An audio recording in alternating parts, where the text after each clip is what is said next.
اور زمین پر کوئی چلنے پھرنے والا نہیں مگر اس کا رزق اللہ کے ذمے ہے. وہ اس کے رہنے کی جگہ کو بھی جانتا ہے اور جہاں سونپا جاتا ہے اسے بھی.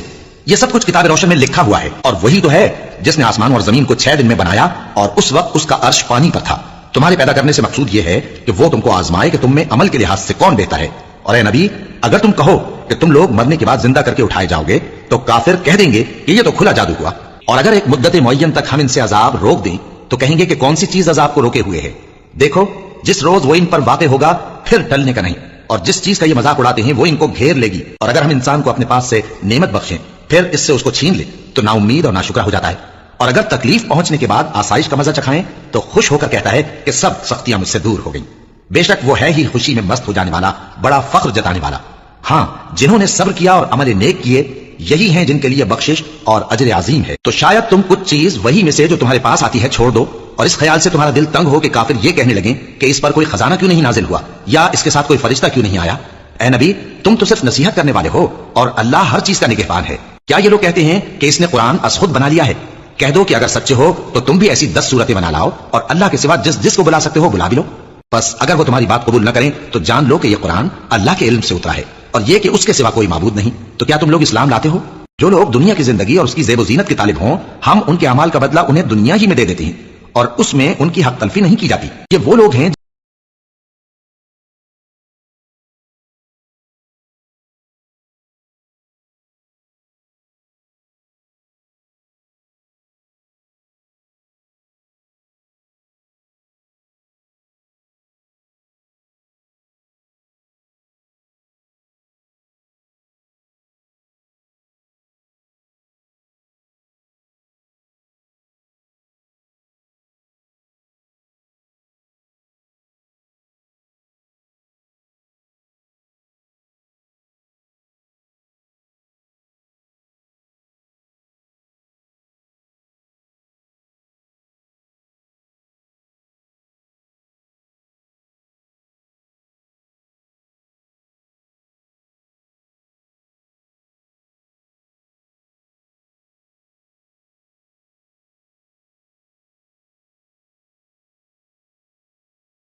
رشتے کیوں نہیں.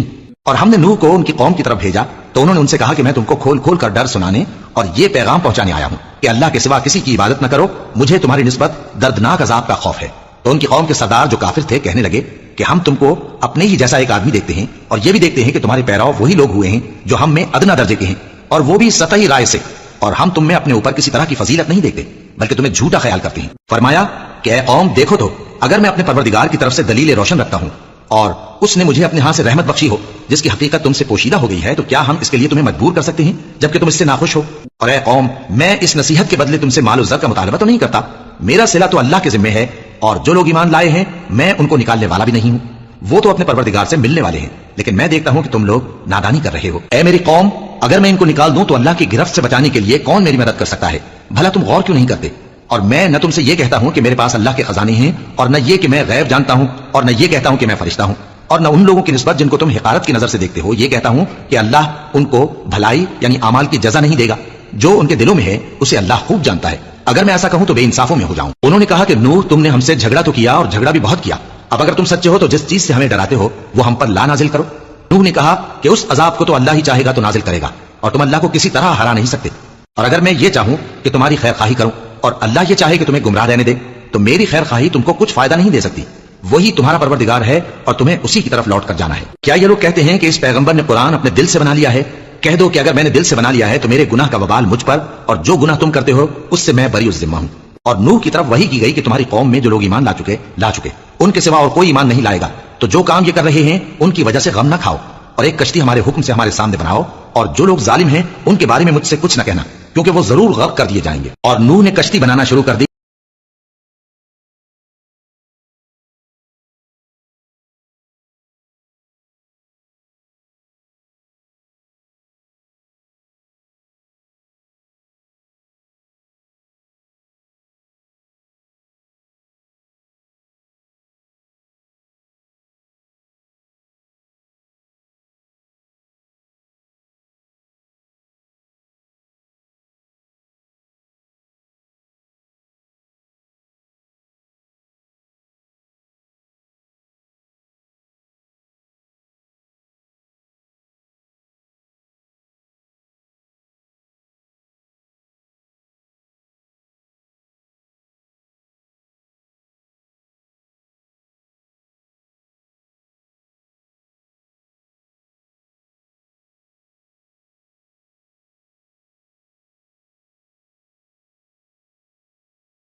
ने अपने परवरदिगार को पुकारा और कहा कि परवरदिगार, मेरा बेटा भी मेरे घर वालों में है, तू उसको भी नजात दे, तेरा वादा सच्चा है और तू बेहतरीन हाकिम है।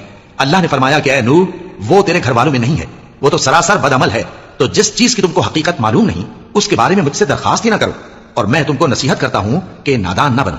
नूह ने कहा, परवरदिगार, मैं तुझसे पनाह मांगता हूं कि ऐसी चीज की तुझसे दरखास्त करूं जिसकी हकीकत मुझे मालूम नहीं, और अगर तू मुझे नहीं बख्शेगा और मुझ पर रहम नहीं फरमाएगा तो मैं तबाह हो जाऊंगा। हुक्म हुआ कि नूह, हमारी तरफ से सलामती और बरकतों के साथ जो तुम पर और तुम्हारे साथ की जमातों पर नाजिल की गई हैं उतर आओ, और कुछ और जमातें होंगी जिनको हम दुनिया के फवायद से बहरामंद करेंगे, फिर उनको हमारी तरफ से अजाब अलीम पहुंचेगा। ये हालात गैब की खबरों में से हैं जो हम तुम्हारी तरफ भेजते हैं, और इससे पहले न तुम ही इनको जानते थे और न तुम्हारी कौम ही इनसे वाकिफ थी, तो सब्र करो कि अंजाम परहेजगारों ही का भला है। और हमने कौम आद की तरफ उनके भाई हूद को भेजा, उन्होंने कहा, ऐ मेरी कौम, अल्लाह ही की इबादत करो, उसके सिवा तुम्हारा कोई माबूद नहीं, तुम शिर्क करके अल्लाह पर महज बोहतान बांधते हो। मेरी कौम, मैं इस वाजो नसीहत का तुमसे कुछ सिला नहीं मांगता, मेरा सिला तो उसके जिम्मे है जिसने मुझे पैदा किया, भला तुम समझते क्यों नहीं। और ऐ कौम, अपने परवरदिगार से बख्शिश मांगो, फिर उसके आगे तौबा करो, वो तुम पर आसमान से मूसलाधार बारिश बरसाएगा और तुम्हारी ताकत पर ताकत बढ़ाएगा, और देखो गुनाहगार बनकर रूगर्दानी न करो। वो बोले, हूद, तुम हमारे पास कोई दलील जाहिर नहीं लाए, और हम सिर्फ तुम्हारे कहने से न अपने माबूदों को छोड़ने वाले हैं और न तुम पर ईमान लाने वाले हैं। हम तो ये समझते हैं कि हमारे किसी माबूद ने तुम्हें तकलीफ पहुंचाकर दीवाना कर दिया है। उन्होंने कहा कि मैं अल्लाह को गवाह करता हूं और तुम भी गवाह हो कि जिनको तुम अल्लाह का शरीक बनाते हो मैं उनसे बेजार हूं, यानी जिनकी अल्लाह के सिवा इबादत करते हो, तो तुम सब मिलकर मेरे बारे में जो तदबीर करनी चाहो कर लो और मुझे मोहलत न दो। मैं अल्लाह पर, जो मेरा और तुम्हारा सबका परवरदिगार है, भरोसा रखता हूं। जमीन पर जो चलने फिरने वाला है वो अल्लाह के कब्ज़े कुदरत में है, बेशक मेरा परवरदिगार सीधे रस्ते पर है। अब अगर तुम रूगर्दानी करोगे तो जो पैगाम मेरे जरिए तुम्हारी तरफ भेजा गया है वो मैंने तुम्हें पहुंचा दिया है, और मेरा परवरदिगार तुम्हारी जगह और लोगों को ला बसाएगा।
वरना तुम्हें जल्द अजाब आ पकड़ेगा।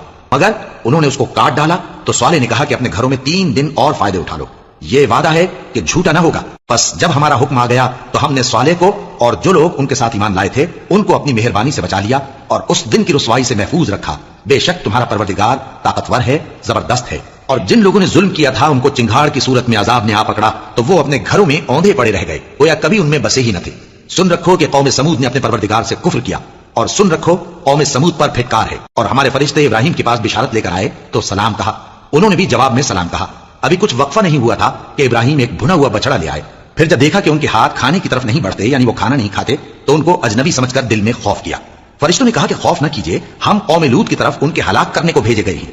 और इब्राहिम की बीवी जो पास खड़ी थी हंस पड़ी, तो हमने उसको इसहाक की और इसहाक के बाद याकूब की खुशखबरी दी। उसने कहा, एहे, मेरे बच्चा होगा, मैं तो बुढ़िया हूं और ये मेरे मियाँ भी बूढ़े हैं, ये तो बड़ी अजीब बात है। उन्होंने कहा, क्या तुम अल्लाह की कुदरत से ताज्जुब करती हो?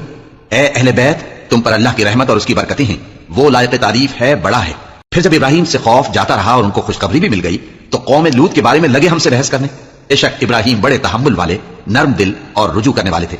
ए इब्राहिम, इस बात को जाने दो, तुम्हारे परवरदिगार का हुक्म आ पहुंचा है और इन लोगों पर अजाब आने वाला है जो कभी नहीं टलने का। और जब हमारे फरिश्ते लूत के पास आए तो वो उनके आने से गमनाक और तंगदिल हुए और कहने लगे कि आज का दिन बड़ी मुश्किल का दिन है। और लूत की कौम के लोग उनके पास बेतहाशा दौड़ते हुए आए और ये लोग पहले ही से इंतहाई बेहुदा हरकतें किया करते थे। लूत ने कहा कि ऐ भाइयों, ये जो मेरी कौम की लड़कियां हैं ये तुम्हारे लिए जायज और पाक है, तो अल्लाह से डरो और मेरे मेहमानों के बारे में मुझे बेआबरू न करो। क्या तुम में कोई भी शाइस्ता आदमी नहीं? वो बोले, तुमको मालूम है कि तुम्हारी इन बेटियों की हमें कुछ हाजत नहीं और जो हमारी गरज है उसे तुम खूब जानते हो। लूत ने कहा, ऐ काश मुझ में तुम्हारे मुकाबले की ताकत होती या मैं किसी मजबूत कले में पनाह ले लेता। फरिश्तों ने कहा, ऐ लूत, हम तुम्हारे परवरदिगार के फरिश्ते हैं, ये लोग हरगिज तुम तक नहीं पहुंच सकेंगे। तो कुछ रात रहे से अपने घर वालों को लेकर चल दो और तुम में से कोई शख्स पीछे मुड़कर न देखे, मगर तुम्हारी बीवी के जो आफत उन पर पड़ने वाली है वही उस पर भी पड़ेगी। उनके अजाब के वादे का वक्त सुबह है, और क्या सुबह कुछ दूर है? फिर जब हमारा हुक्म आया, हमने उस बस्ती को उलटकर नीचे ऊपर कर दिया और उन पर पत्थर की तह बतह कंकरियां बरसाईं, जिन पर तुम्हारे परवरदिगार के हाथ से निशान किए हुए थे, और वो बस्ती उन जालिमों से कुछ दूर नहीं। और मदियन की तरफ उनके भाई शुएब को भेजा, तो उन्होंने कहा कि ऐ कौम, अल्लाह ही की इबादत करो कि उसके सिवा तुम्हारा कोई माबूद नहीं, और नाप और तोल में कमी न किया करो। मैं तो तुमको आसूदा हाल देखता हूं, और अगर तुम ईमान न लाओगे तो मुझे तुम्हारे बारे में एक ऐसे दिन के अजाब का खौफ है जो तुमको घेर कर रहेगा। और ऐ मेरी कौम, नाप और तोल इंसाफ के साथ पूरी पूरी किया करो, और लोगों को उनकी चीजें कम न दिया करो, और जमीन में खराबी करते न फिरो। अगर तुमको मेरे कहने का यकीन हो तो अल्लाह का दिया हुआ नफा ही तुम्हारे लिए बेहतर है, और मैं तुम्हारा निगहबान नहीं हूं। उन्होंने कहा, ऐ शुएब, क्या तुम्हारी नमाज तुम्हें यह सिखाती है कि जिनको हमारे बाप दादा पूजते आए हैं हम उनको तर्क कर दें, या अपने माल में तसर्रुफ करना चाहें तो न करें? तुम तो बड़े नर्म दिल और बड़े सीधे हो। उन्होंने कहा कि ऐ कौम, देखो तो, अगर मैं अपने परवरदिगार की तरफ से दलील रोशन पर हूं और उसने अपने हाथ से मुझे नेक रोजी दी हो, तो क्या मैं अपना फर्ज अदा न करूं? और मैं नहीं चाहता कि जिस बात से मैं तुम्हें मना करूं खुद उसको करने लगूं। मैं तो जहां तक मुझसे हो सके तुम्हारे मामलात की इस्लाह चाहता हूं, और इस बारे में मुझे तौफीक का मिलना अल्लाह ही के फजल से है। मैं उसी पर भरोसा रखता हूं और उसी की तरफ रुजू करता हूं। और ऐ कौम, मेरी मुखालफत तुमसे कोई ऐसा काम न करा दे कि जैसी मुसीबत नूह की कौम या हूद की कौम या सालेह की कौम पर वाक़ हुई थी, वैसी ही मुसीबत तुम पर वाक़ हो। और लूत की कौम का जमाना तो तुमसे कुछ दूर नहीं। और अपने परवरदिगार से बख्शिश मांगो और उसके आगे तौबा करो, बेशक मेरा परवरदिगार बड़ा मेहरबान है, बहुत मोहब्बत करने वाला है। उन्होंने कहा कि शुएब, तुम्हारी बहुत सी बातें हमारी समझ में नहीं आती, और हम देखते हैं कि तुम हम में कमजोर भी हो, और अगर तुम्हारे भाई बंद ना होते तो हम तुमको संसार कर देते, और तुम हम पर किसी तरह भी गालिब नहीं हो। उन्होंने कहा कि ऐ कौम, क्या मेरे भाई बंदों का दबाव तुम पर अल्लाह से ज्यादा है, और उसको तुमने पीठ पीछे डाल रखा है? मेरा परवरदिगार तो तुम्हारे सब अमाल का इहाता किए हुए है। और ऐ कौम, तुम अपनी जगह काम किए जाओ, मैं अपनी जगह काम किए जाता हूं। तुमको अनकरीब मालूम हो जाएगा कि रुस्वा करने वाला अजाब किस पर आता है और झूठा कौन है। और तुम भी इंतजार करो, मैं भी तुम्हारे साथ इंतजार करता हूं। और जब हमारा हुक्म आ पहुंचा तो हमने शुएब को और जो लोग उनके साथ ईमान लाए थे उनको तो अपनी रहमत से बचा लिया, और जो जालिम थे उनको चिंगाड़ ने आदब उचा, तो वो अपने घरों में औंधे पड़े रह गए, गोया उनमें कभी बसे ही न थे। सुन रखो कि मदियन पर वैसी ही फिटकार है जैसी समूद पर फिटकार थी। और हमने मूसा को अपनी निशानियां और दलील रोशन देकर भेजा फिरौन और उसके सरदारों की तरफ, तो वो फिरौन ही के हुक्म पर चलते रहे, हालांकि फिरौन का हुक्म दुरुस्त नहीं था। वो क़यामत के दिन अपनी कौम के आगे आगे चलेगा, फिर उनको दोज़ख में जा उतारेगा, और जिस मकाम पर वो उतारे जाएंगे वो बुरा है। और इस जहान में भी लानत उनके पीछे लगा दी गई, और क़यामत के दिन भी पीछे लगी रहेगी। जो इनाम उनको मिला है बुरा है। ये पुरानी बस्तियों के थोड़े से हालात हैं जो हम तुमसे बयान करते हैं। इनमें से बाज तो बाकी हैं और बाज तहस नहस हो गई। और हमने उन लोगों पर जुल्म नहीं किया, बल्कि उन्होंने खुद अपने ऊपर जुल्म किया। गरज जब तुम्हारे परवरदिगार का हुक्म आ पहुंचा तो जिन माबूदों को वो अल्लाह के सिवा पुकारा करते थे वो उनके कुछ भी काम ना आए, और बर्बादी के सिवा उन्हें और कुछ न दे सके। और तुम्हारा परवरदिगार जब नाफरमान बस्तियों को पकड़ा करता है तो उसकी पकड़ इसी तरह की होती है। बेशक उसकी पकड़ दुख देने वाली सख्त है। इन किस्सों में उस शख्स के लिए जो अजाब आखिरत से डरे इबरत है। ये वो दिन होगा जिसमें सब इकट्ठे किए जाएंगे, और यही वो दिन होगा जिसमें सब अल्लाह के रूबरू हाजिर किए जाएंगे। और हम उसके लाने में एक वक्त मुअय्यन तक ताखीर कर रहे हैं। जिस रोज वो आ जाएगा तो कोई शख्स अल्लाह के हुक्म के बगैर बोल भी नहीं सकेगा। फिर उनमें से कुछ बदबख्त होंगे और कुछ नेक बख्त। तो जो बदबख्त होंगे वो दोज़ख में डाल दिए जाएंगे, उसमें उनको चिल्लाना और धाड़ना होगा। जब तक आसमान और जमीन है वो उसी में रहेंगे, मगर जितना तुम्हारा परवरदिगार चाहे। बेशक तुम्हारा परवरदिगार जो चाहता है कर देता है। और जो नेक बख्त होंगे वो बहिश्त में दाखिल किए जाएंगे, और जब तक आसमान और जमीन है हमेशा उसी में रहेंगे, मगर जितना तुम्हारा परवरदिगार चाहे। ये अल्लाह की बख्शिश है जो कभी मुनक़ते नहीं होगी। तो ये लोग जो गैरुल्लाह की परस्तिश करते हैं उससे तुम शक में न पड़ना। ये उसी तरह परस्तिश करते हैं जिस तरह पहले से इनके बाप दादा परस्तिश करते आए हैं, और हम इनको इनका हिस्सा पूरा पूरा बगैर कुछ कम किए देने वाले हैं। और हमने मूसा को किताब दी तो उसमें इख्तिलाफ किया गया, और अगर तुम्हारे परवरदिगार की तरफ से एक बात पहले न हो चुकी होती तो इनमें फैसला कर दिया जाता, और वो तो उसकी तरफ से बड़े भारी शक में पड़े हुए हैं। और तुम्हारा परवरदिगार उन सबको क़यामत के दिन उनके अमाल का पूरा पूरा बदला देगा। बेशक जो अमल ये करते हैं वो उससे वाकिफ है। सोए पैगंबर, जैसा तुमको हुक्म होता है उस पर तुम और जो लोग तुम्हारे साथ तायब हुए हैं कायम रहो, और हद से तजावुज न करना। वो तुम्हारे सब अमाल को देख रहा है। और मुसलमानों, जो लोग जालिम हैं उनकी तरफ माइल न होना, नहीं तो तुम्हें भी दोज़ख की आग आ लिपटेगी, और अल्लाह के सिवा तुम्हारे कोई दोस्त नहीं होंगे, फिर तुम्हें कोई मदद भी न मिलेगी। और दिन के दोनों सिरों यानी सुबह और शाम के औकात में और रात की चंद सातों में नमाज पढ़ा करो। कुछ शक नहीं कि नेकियां गुनाहों को दूर कर देती हैं। ये उनके लिए नसीहत है जो नसीहत कबूल करने वाले हैं। और सब्र किए रहो कि अल्लाह नेकुकारों का अज्र जाया नहीं करता। तो जो उम्मतें तुमसे पहले गुजर चुकी हैं उनमें ऐसे होशमंद क्यों न हुए जो मुल्क में खराबी करने से रोकते? हाँ, ऐसे थोड़े से थे जिनको हमने उनमें से नजात बख्शी, اور جو ظالم تھے وہ انہی باتوں کے پیچھے لگے رہے جن میں عیش و آرام تھا، اور وہ گناہوں میں ڈوبے ہوئے تھے۔ اور تمہارا پروردگار ایسا نہیں ہے کہ بستیوں کو جبکہ وہاں کے باشندے نیکوکار ہوں از راہ ظلم تباہ کر دے، اور اگر تمہارا پروردگار چاہتا تو تمام لوگوں کو ایک ہی جماعت کر دیتا، اور وہ برابر اختلاف کرتے رہیں گے، مگر جن پر تمہارا پروردگار رحم فرمائے، اور اسی لیے اس نے ان کو پیدا کیا ہے۔ اور تمہارے پروردگار کا قول پورا ہو گیا کہ میں دوزخ کو جنوں اور انسانوں سب سے بھر دوں گا۔ اور اے نبی اور پیغمبروں کے وہ سب حالات جو ہم تم سے بیان کرتے ہیں ان سے ہم تمہارے دل کو جمائے رکھتے ہیں، اور ان حالات میں تمہارے پاس حق پہنچ گیا، اور یہ مومنوں کے لیے نصیحت اور عبرت ہے۔ اور جو لوگ ایمان نہیں لائے ان سے کہہ دو کہ تم اپنی جگہ عمل کیے جاؤ، ہم اپنی جگہ عمل کیے جاتے ہیں، اور نتیجہ اعمال کا تم بھی انتظار کرو، ہم بھی انتظار کرتے ہیں۔ اور آسمانوں اور زمین کی چھپی چیزوں کا علم اللہ ہی کو ہے، اور تمام معاملات اسی کی طرف رجوع کیے جائیں گے، تو اسی کی عبادت کرو اور اسی پر بھروسہ رکھو، اور جو کچھ تم لوگ کر رہے ہو تمہارا پروردگار اس سے بے خبر نہیں۔ شروع اللہ کا نام لے کر جو بڑا مہربان نہایت رحم والا ہے۔ الف لام را، یہ کتاب روشن کی آیتیں ہیں، ہم نے اس قرآن کو عربی میں نازل کیا ہے تاکہ تم لوگ سمجھ سکو۔ اے پیغمبر، ہم اس قرآن کے ذریعے سے جو ہم نے تمہاری طرف بھیجا ہے تمہیں ایک نہایت اچھا قصہ سناتے ہیں، اور تم اس سے پہلے بے خبر تھے۔ جب یوسف نے اپنے والد سے کہا کہ ابا، میں نے خواب میں 11 ستاروں اور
وہی بھیجی کہ ایک وقت ایسا آئے گا کہ تم انہیں ان کے اس سلوک سے آگاہ کرو گے، اور ان کو اس وحی کی کچھ خبر نہ ہوگی۔ اور یہ حرکت کر کے وہ رات کے وقت باپ کے پاس روتے ہوئے آئے، کہنے لگے کہ ابا جان، ہم تو دوڑنے اور ایک دوسرے سے آگے نکلنے میں مصروف ہو گئے، اور یوسف کو اپنے اسباب کے پاس چھوڑ گئے تو اسے بھیڑیا کھا گیا، اور آپ ہماری بات کو گو ہم سچ ہی کہتے ہیں باور نہیں کریں گے۔ اور ان کے کرتے پر جھوٹ موٹ کا لہو بھی لگا لائے۔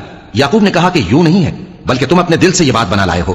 اچھا، صبر، کہ وہی خوب ہے، اور جو تم بیان کرتے ہو اس کے بارے میں اللہ ہی سے مدد چاہیے۔ اور اب اللہ کی شان دیکھو کہ اس کنویں کے قریب ایک قافلہ آوارد ہوا، اور انہوں نے پانی کے لیے اپنا سقا بھیجا، تو اس نے کنویں میں ڈول لٹکایا، یوسف اس سے لٹک گئے۔ وہ بولا، زہے قسمت، یہ تو ایک لڑکا ہے، اور اس کو قیمتی سرمایہ سمجھ کر چھپا لیا۔ اور جو کچھ وہ کرتے تھے اللہ کو خوب معلوم تھا، اور انہوں نے اس کو تھوڑی سی قیمت یعنی معدود چند درہموں پر بیچ ڈالا، اور وہ اس سے بیزار ہو رہے تھے۔ اور مصر میں جس شخص نے اس کو خریدا اس نے اپنی بیوی سے جس کا نام زلیخا تھا کہا کہ اس کو عزت و اکرام سے رکھو، عجب نہیں کہ یہ ہمیں فائدہ دے یا ہم اسے بیٹا بنا لے۔ اس طرح ہم نے یوسف کو سرزمین مصر میں جگہ دی، اور غرض یہ تھی کہ ہم ان کو خواب کی باتوں کی تعبیر سکھائیں، اور اللہ اپنے کام پر غالب ہے لیکن اکثر لوگ نہیں جانتے۔ اور جب وہ اپنی جوانی کو پہنچے تو ہم نے ان کو دانائی اور علم عطا کیا، اور نیکوکاروں کو ہم اسی طرح بدلہ دیا کرتے ہیں۔ اور جس عورت کے گھر میں وہ رہتے تھے اس نے ان کو اپنی طرف مائل کرنا چاہا، اور دروازے بند کر کے کہنے لگی، یوسف جلدی آؤ۔ انہوں نے کہا کہ اللہ پناہ میں رکھے، وہ یعنی تمہارے میاں تو میرے آقا ہیں، انہوں نے مجھے اچھی طرح سے رکھا ہے، میں ایسا ظلم نہیں کر سکتا، بے شک ظالم لوگ فلاح نہیں پائیں گے۔ اور اس عورت نے ان کا قصد کیا اور انہوں نے اس کا قصد کیا۔ اگر وہ اپنے پروردگار کی نشانی نہ دیکھتے تو جو ہوتا سو ہوتا۔ یوں اس لیے کیا گیا کہ ہم ان سے برائی اور بے حیائی کو روک دیں، بے شک وہ ہمارے چنے ہوئے بندوں میں سے تھے۔ اور دونوں دروازے کی طرف بھاگے، آگے یوسف پیچھے زلیخا، اور عورت نے ان کا کرتا پیچھے سے پکڑ کر جو کھینچا تو پھاڑ ڈالا، اور دونوں کو دروازے کے پاس عورت کا خاوند مل گیا۔ تو عورت بولی کہ جو شخص تمہاری بیوی کے ساتھ برا ارادہ کرے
बस उनके रब ने उनकी दुआ कबूल कर ली और उनसे औरतों का दांव टाल दिया। बेशक वही तो सुनने वाला है, जानने वाला है। फिर बावजूद इसके कि वो लोग उनकी बेगुनाही के निशान देख चुके थे, उनकी राय यही ठहरी कि कुछ अरसे के लिए उनको कैद ही कर दें। और उनके साथ दो और जवान भी दाखिले जिंदा हुए। एक ने उनमें से कहा कि मैंने ख्वाब देखा है, देखता क्या हूं कि शराब के लिए अंगूर निचोड़ रहा हूं। दूसरे ने कहा कि मैंने भी ख्वाब देखा है, मैं ये देखता हूं कि अपने सर पर रोटियां उठाए हुए हूं और परिंदे उनमें से खा रहे हैं। तो हमें इनकी ताबीर बता दीजिए कि हम तुम्हें नेकुकार देखते हैं। यूसुफ ने कहा कि जो खाना तुमको मिलने वाला है वो आने नहीं पाएगा कि मैं उससे पहले तुमको इसकी ताबीर बता दूंगा। ये उन बातों में से है जो मेरे परवरदिगार ने मुझे सिखाई हैं। जो लोग अल्लाह पर ईमान नहीं लाते और आखिरत का इनकार करते हैं, मैंने उनका मजहब छोड़ दिया है और मैं अपने बाप दादा इब्राहिम और इसहाक और याकूब के मजहब पर चलता हूं। हमें शाया नहीं है कि किसी चीज को अल्लाह के साथ शरीक बनाए। ये अल्लाह का फजल है हम पर भी और लोगों पर भी, लेकिन अक्सर लोग शुक्र नहीं करते। ऐ मेरे कैद खाने के रफीको, भला कई जुदा जुदा आका अच्छे या अल्लाह जो अकेला है सब पर गालिब है। जिन चीजों की तुम अल्लाह के सिवा परस्तिश करते हो वो सिर्फ नाम ही नाम है जो तुमने और तुम्हारे बाप दादा ने रख लिए हैं। अल्लाह ने उनकी कोई सनद नाजिल नहीं की। सुन रखो कि अल्लाह के सिवा किसी की हुकूमत नहीं है। उसने इरशाद फरमाया है कि उसके सिवा किसी की इबादत न करो, यही सीधा दीन है, लेकिन अक्सर लोग नहीं जानते। ऐ मेरे कैद खाने के रफीको, तुम में से एक जो पहला ख्वाब बयान करने वाला है वो तो अपने आका को शराब पिलाया करेगा और जो दूसरा है वो सूली दिया जाएगा और परिंदे उसका सर नोच खाएंगे। जो बात तुम मुझसे पूछते थे वो फैसल हो चुकी है। और उन दोनों में से जिसकी निस्बत यूसुफ ने ख्याल किया कि वो रिहाई पा जाएगा, उससे कहा कि अपने आका से मेरा जिक्र भी कर देना। फिर शैतान ने उसे उनका अपने आका से जिक्र करना भुला दिया और यूसुफ कई बरस कैद खाने ही में रहे। और बादशाह ने कहा कि मैंने ख्वाब देखा है, देखता क्या हूं कि 7 मोटी गायें हैं जिनको 7 दुबली गायें खा रही हैं और 7 खोशे सब्ज हैं और 7 खुश्क। ऐ दरबारियों, अगर तुम ख्वाबों की ताबीर दे सकते हो तो मुझे मेरे ख्वाब की ताबीर बताओ। उन्होंने कहा ये ख्वाब तो परेशान ख्याली से हैं और हमें ऐसे ख्वाबों की ताबीर नहीं आती। और वो शख्स जो दोनों कैदियों में से रिहाई पा गया था और जिसे मुद्दत के बाद वो बात याद आ गई, बोल उठा कि मैं आपको इसकी ताबीर ला बताता हूं, मुझे कैद खाने जाने की इजाजत दीजिए। गरज वो यूसुफ के पास आया और कहने लगा, यूसुफ, ऐ बड़े सच्चे यूसुफ, हमें इस ख्वाब की ताबीर बताइए कि 7 मोटी गायों को 7 दुबली गायें खा रही हैं और 7 खोशे सब्ज हैं और 7 सूखे, ताकि मैं लोगों के पास वापस जाकर ताबीर बताऊं। अजब नहीं कि वो तुम्हारी कद्र जाने। उन्होंने कहा कि तुम लोग 7 साल मुतवातिर खेती करते रहोगे, तो जो गल्ला काटो तो थोड़े से गल्ले के सिवा जो खाने में आए बाकी को खोशों में ही रहने देना। फिर उसके बाद खुश्क साली के 7 सख्त साल आएंगे कि जो गल्ला तुमने जमा कर रखा होगा वो सबको खा जाएंगे, सिर्फ वही थोड़ा सा रह जाएगा जो तुम एहतियात से रख छोड़ोगे। फिर उसके बाद एक ऐसा साल आएगा कि खूब मेंह बरसेगा और लोग उसमें रस निचोड़ेंगे। और ये ताबीर सुनकर बादशाह ने हुक्म दिया कि यूसुफ को मेरे पास ले आओ। सो जब कासिद उनके पास गया तो उन्होंने कहा कि अपने आका के पास वापस जाओ और उससे पूछो कि उन औरतों का क्या हाल है जिन्होंने अपने हाथ काट लिए थे। बेशक मेरा परवरदिगार उनके फरेब से खूब वाकिफ है। बादशाह ने औरतों से पूछा कि तुम्हारा क्या किस्सा था जब तुमने यूसुफ को अपनी तरफ माइल करना चाहा। सब बोल उठी कि अल्लाह पाक है, हमने उसमें कोई बुराई मालूम नहीं की। अजीज की बीवी ने कहा, अब सच्ची बात तो जाहिर हो ही गई है, असल यह है कि मैंने उसको अपनी तरफ माइल करना चाहा था और वो बेशक सच्चा है। यूसुफ ने कहा कि मैंने ये बात इसलिए पूछी है कि अजीज को यकीन हो जाए कि मैंने उसकी पीठ पीछे उसकी अमानत में खयानत नहीं की और अल्लाह खयानत करने वालों की चाल को चलने नहीं देता।